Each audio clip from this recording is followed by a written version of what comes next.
An unexpected reunion of two high school friends, Claire Kendry and Irene Redfield, ignites a mutual obsession that threatens both of their carefully constructed realities.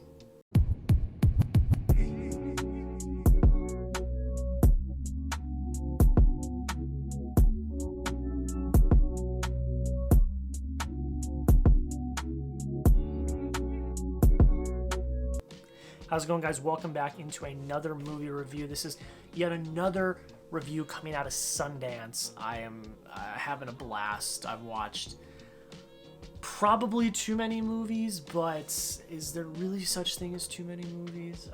But today we were talking about a movie that was highly anticipated for everyone that I had talked to, and I was able to snag a second showing. They were sold out, and then they came back on sale, and I was able to snag it real quick. It is, I believe, the directorial debut. I can't confirm that it is the directorial debut from Rebecca Hall, Passing. I have thoughts about this one, and we're just going to hop right into it. So, I mean, the biggest thing in this, and the thing that I think a lot of people were really looking forward to, was the performances from Ruth Negga and Tessa Thompson. And they are really good. They are fantastic performances.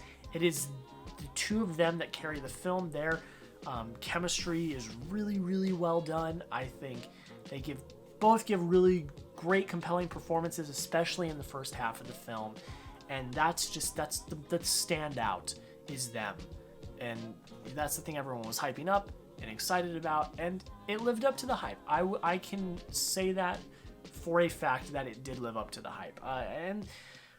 The direction from Rebecca Hall is actually, I liked it. They made a choice to make it in black and white. I think that actually complemented the film a lot. I liked that decision for this film.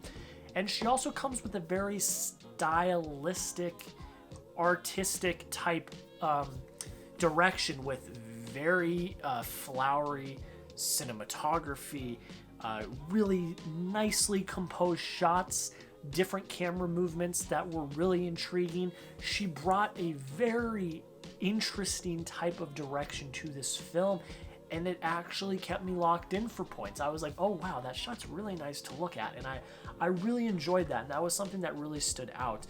And the other thing I want to talk about, because we're going to get into the writing, unfortunately that is in the negative, and I'm going to go a lot further into the writing.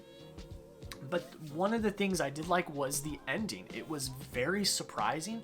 I didn't expect it. It did throw me for a loop, and I liked that because of what happened. I liked the direction that they took. But, and it's a big but, it was not earned at all. So I'm gonna get into some of the negative. I will say for some of the positives, the writing's not terrible. There's just things I don't like about it. The first half of the film is very engaging. They talk about a lot of very important things, very important topics, and they have very important conversations that they start. The key word is start. And that got me through like the first half of this film. I was really interested in the commentary that they were having, the conversations they were starting, and I don't know what happened when we went into the second half of the film, but it completely halted and stopped. The conversations that were started were never finished. And that's the thing that really threw me off in this film, because I wanted to see where they were going. They set up a lot of really good possibilities and didn't execute, unfortunately. Like I said, going into this film, there was a lot of hype. I wanted to like it a lot. I wanted to give it a really high score, and I still give it a relatively fair score. You guys will see at the end of the video.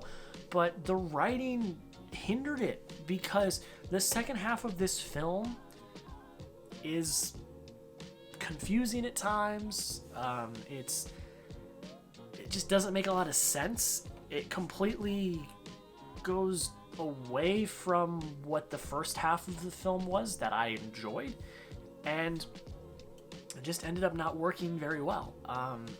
The second half, is a lot of like just a pity party for one of our characters. I won't spoil who, I won't get into the details of that, but it was kind of just a pity party, and it wasn't furthering the plot. It was just, I don't know what it was. It was boring. It was not complete at times, and that was something that just really took me out of the film. And then when we get to the finale and we get to the climax and we get to this really, I think, pretty good twist that I wasn't expecting, while it was great, it didn't feel earned. It didn't.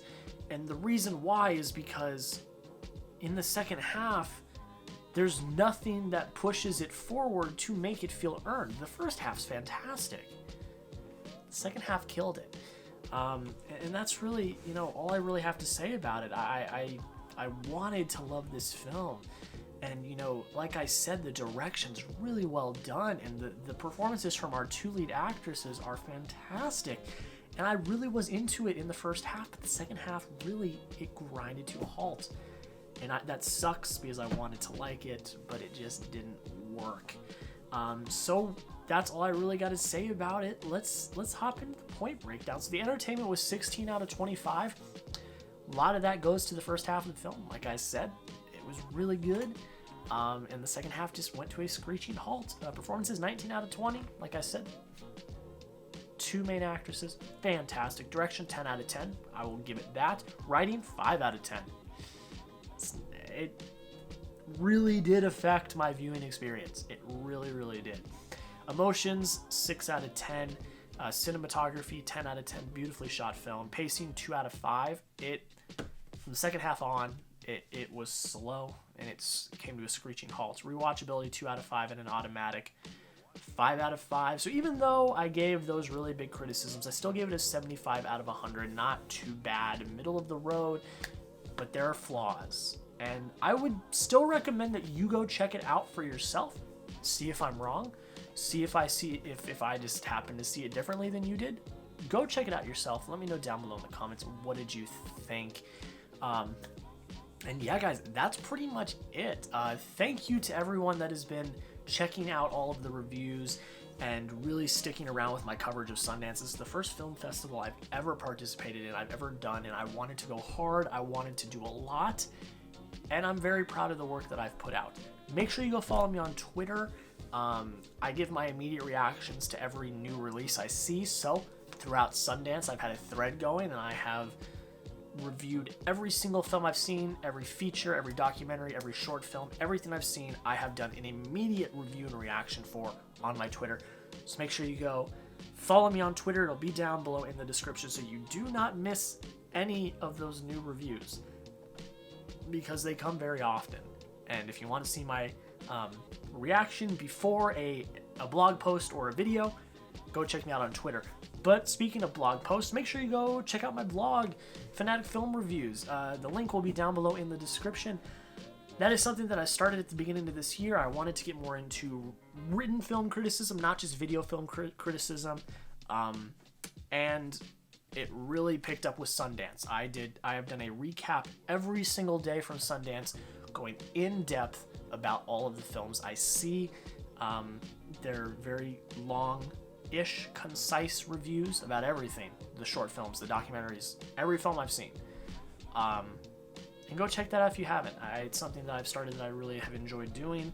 And it means the absolute world. And of course, if you like what you've seen here today or any of the content that you see on this channel, please consider dropping a like, commenting, and subscribing. It means the absolute world. But guys, that is pretty much it.